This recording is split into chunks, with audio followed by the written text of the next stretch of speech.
speaker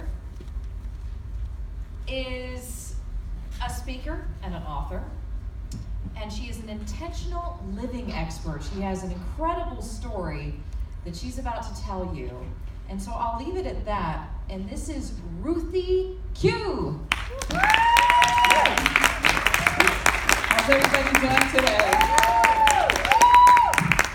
I am so happy to be here to share my story with you all. Intentional. What does that word really mean? Well, years ago, I did this thing that identified the pivotal moments of my life.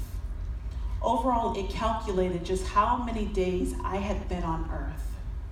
Allow me to share some of my unintentional days with you. Day 5,852.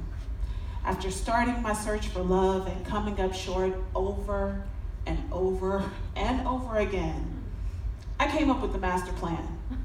I would just create my list of everything that I wanted in a partner. He had to be funny. He had to be driven. He had to be dedicated to me. He had to love his mother. He even had to have some of those superficial qualities like being over 6'3", with a certain body type and build. Day 6,974.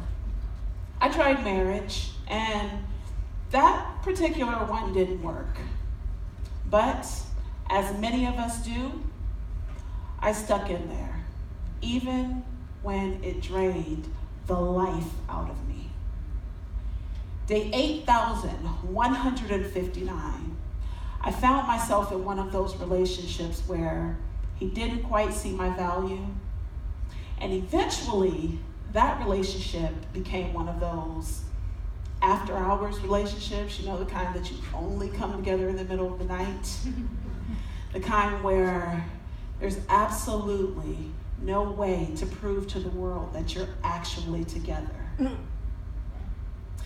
Then, after all of that, day 11,361, I woke up blind in one eye.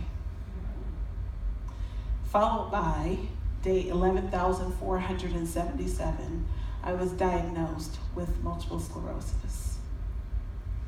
After all of these unintentional days, day 13,220, I made the decision to live intentionally. So what is intentional living? Here are a few words that may help clarify. Deliberate, intended, purposeful. So ladies, how do we live intentionally? Well, although this is the condensed version, I'd like to share 7 steps from my 8-step plan to living an intentional life. Step 1, finding and defining your purpose. In finding your purpose, it means that you have to set higher standards. You have to live boldly. Destroy your limitations. Ladies, praise, honor, and accept your flaws. And finally, live fearlessly. Setting higher standards means that we have to stop settling for what people are willing to give us based on what they feel our worth is. Next, we have to live boldly, which means we have to be willing to take risks, even when the outcome looks bleak. Next, we have to destroy our limitations. One of the things is society likes to construct this box for all of us. It says, you're either type A or you're type B. You're an extrovert or you're an introvert. You're a leader or a follower. I have this quotation that says, when you focus on your weaknesses, they become your story. So live your strengths. Ladies, this is how you defy your limitations. Next, you have to praise, honor, and accept your flaws. Honor the things that you cannot change and change the things that you can. And finally, live fearlessly. When we are born, we are all born with only two fears. One is the fear of falling. The other is the fear of loud noises. All other fears are developed along the way based on our experiences. So what is the true nature of fear? Fears are our responses to ideas that we've constructed in our own minds from things that we thought were true, but they actually were not. Step 2, change. Change is difficult because change says that you're ready to shift your paradigm and your thought process. Change says that you are willing to do something different than you've always done. Ladies, remember that every single thing that you are, you can change it. It doesn't have to be a part of who you are. One of my favorite quotations from Jimmy Dean is this: I cannot change the direction of the wind, but I can adjust my sails to always reach my destination. Step 3, mindset. Everything starts and ends with the mind.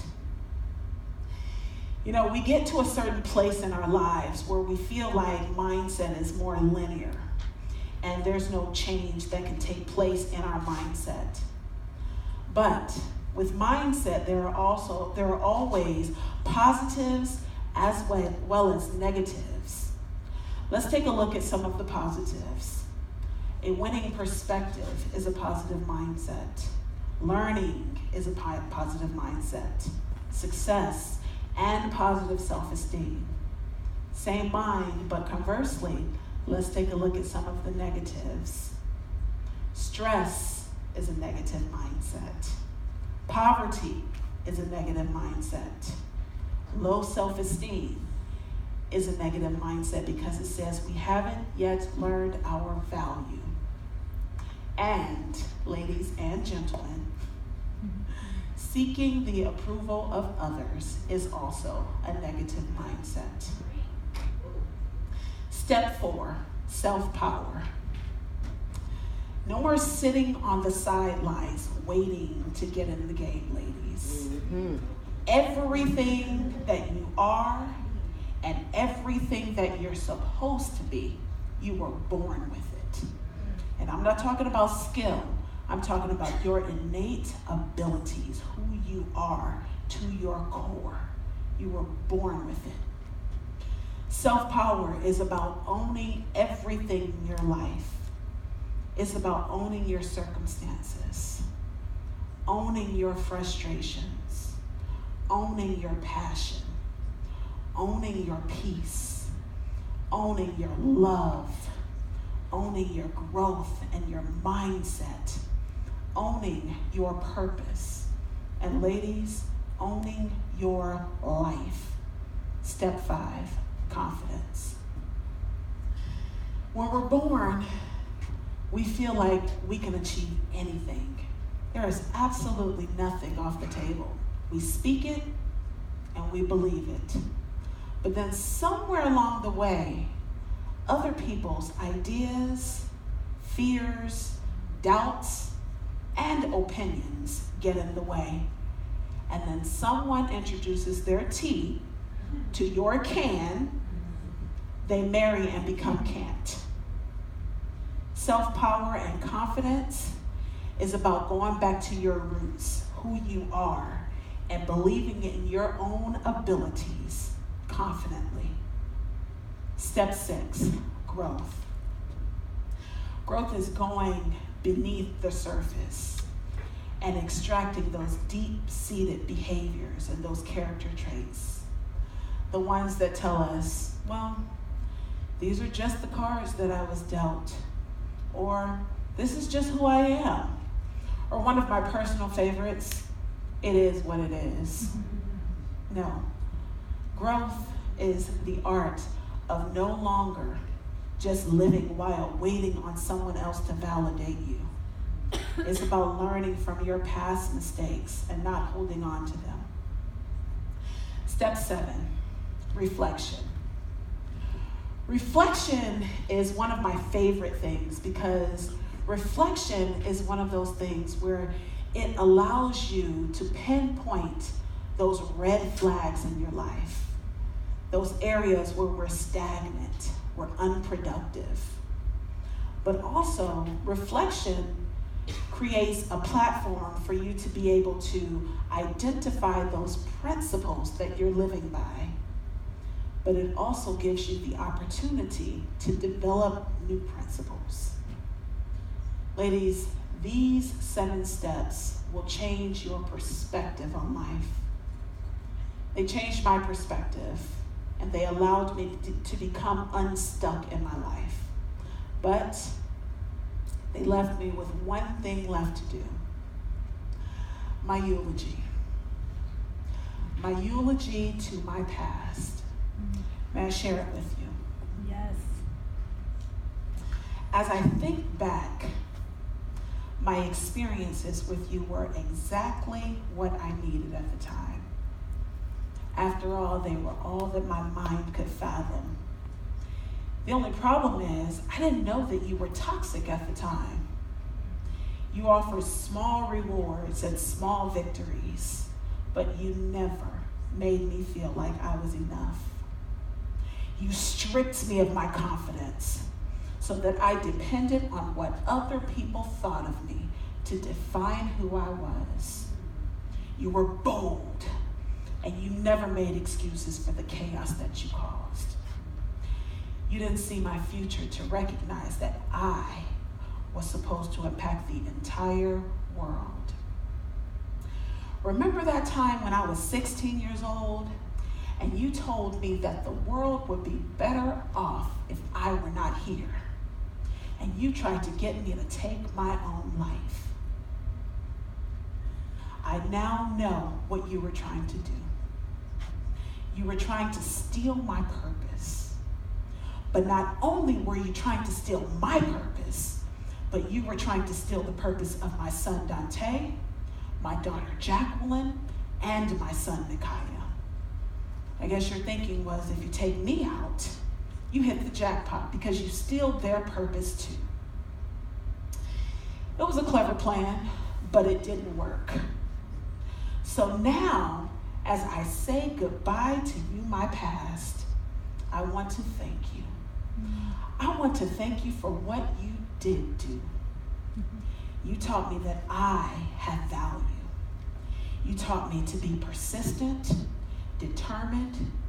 You taught me perseverance, and you helped me to write my first book about you. Then you taught me to overcome. You taught me that I have purpose, and you taught me to pursue my purpose every single day like it's my last.